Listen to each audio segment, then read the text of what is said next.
Ladies and gentlemen, Screamin Vader, and last I left off, I have been working on his cape, and it's basically one big sheet of vinyl. I mean, it's really rubbery and everything, but man, I had to still trying to get it all trimmed out. If you can see right here, I actually had Mr. Hobby Knife trying to cut it. Finally had to break out a bigger knife, as in basically a box knife, to really score it and get it off.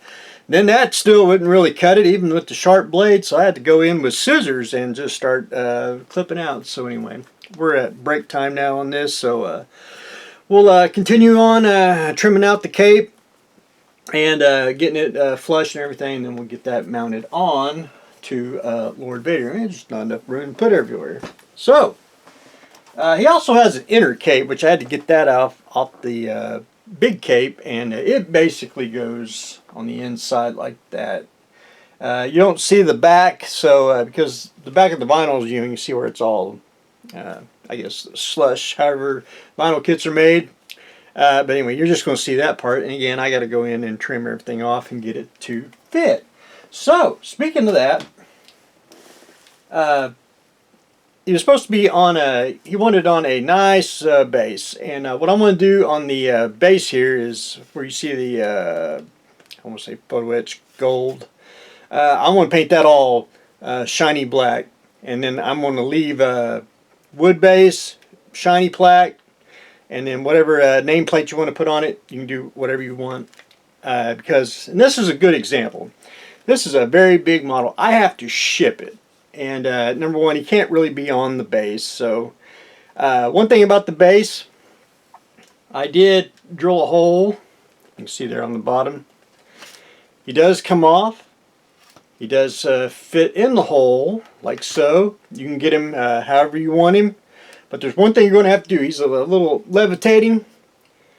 What you're going to have to do is get you a screw and go from the bottom wherever you want him placed, and screw his boot down, and he will hold steady, and he will not tip over, he won't bend over, and he'll be perfectly straight if you do it that way. That's the only way I know how to do it. I could put basically another pole in his leg, and he'd still basically look like that, hovering above the base there. So once you get him, put him on the base like that, get the wires out, and we'll discuss the wires once we get to that stage. Just get you a screw underneath and screw his foot down, and he will be secured to the base. So I did get his helmet. His helmet will be loose, so that'll keep the any scratches or anything. I had to trim on the inside of his helmet. I'm basically at the point now where we're at Mr. Sanding Stick and trying to sand, getting that pretty much smoothed out the best I can get it. But it fits really, really good on him, tight and secure. So we are, good to go on that.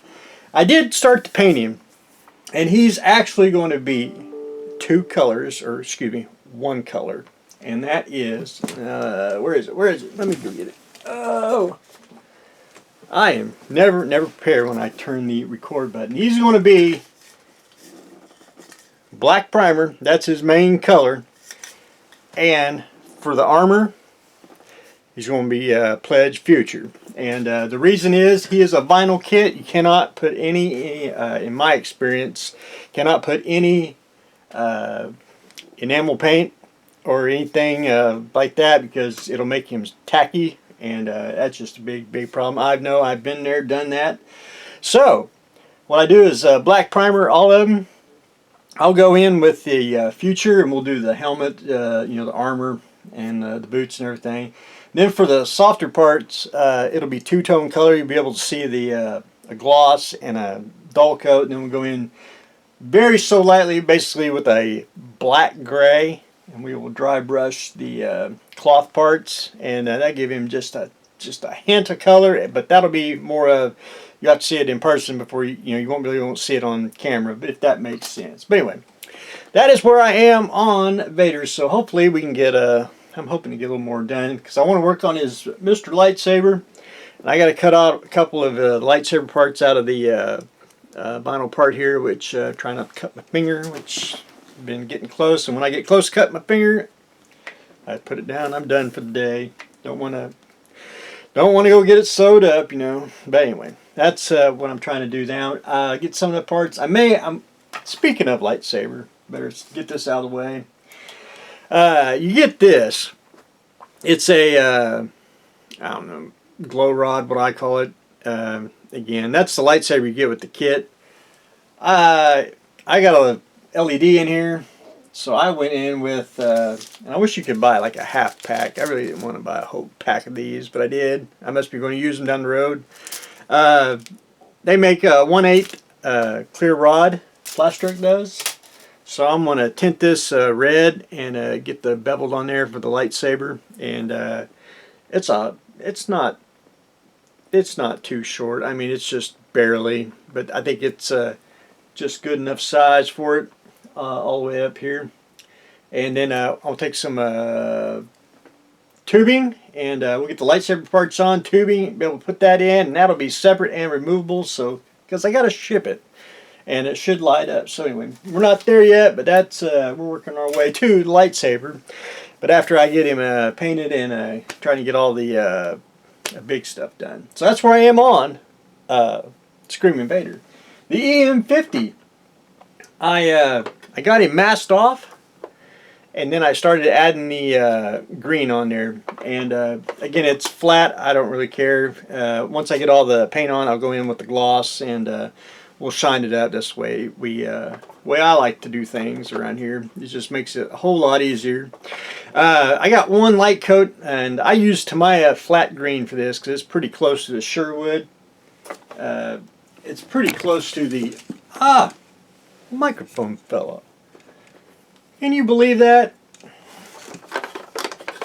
Look at that faulty equipment here. Didn't get that attached on properly, but anyway. So I used Tamiya flat green, so hopefully one more coat I think will finish it, and we'll get that done. And then we will go with Tamiya JA gray, which has got a greenish tint to it, and we'll do the top.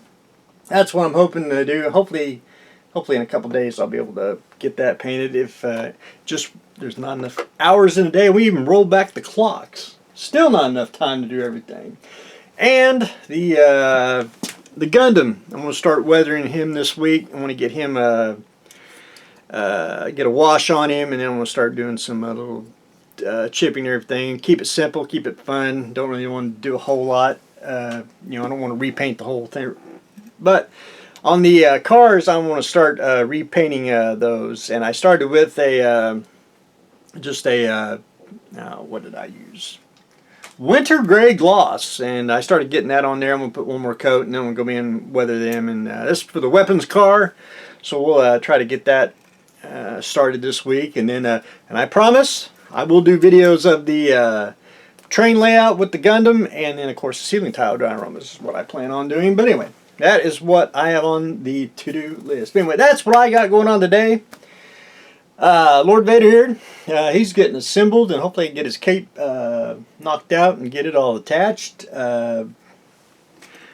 Hopefully start working on the Gundams, get that knocked out, get that at the hobby store, and we finally get to start painting the EM50. So that's what we got going on today, so stay tuned for next exciting episode.